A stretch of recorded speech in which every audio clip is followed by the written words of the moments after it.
1 table spoon ఆవాలు వేసుకోవాలి.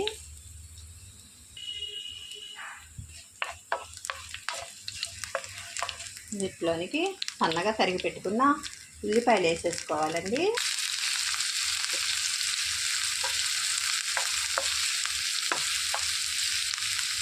ఉల్లిపాయలు ఒక పెద్ద సైజు ఉల్లిపాయ తీసుకోవాలండి, కొంచెం ఎక్కువే తీసుకోవాలి ఉల్లిపాయ ముక్కలు. ఇందులోనికి 4 పచ్చిమిరపకాయలు తరిగి పెట్టుకుని వేసేసుకోవాలి.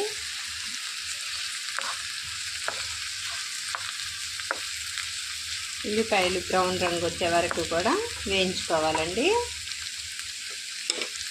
ఇందులోనికి కొద్దిగా ఉప్పు చేర్చుకుంటే అండి తొందరగా మగ్గిపోతాయి ఉల్లిపాయలు అనేవి. కొద్దిగా ఉప్పు రుచికి సరిపడా. ఉల్లిపాయ మగ్గేటప్పుడే కొద్దిగా పసుపు వేసేసుకోవాలండి. ఉల్లిపాయలు అనేవి బాగా వేగాయండి.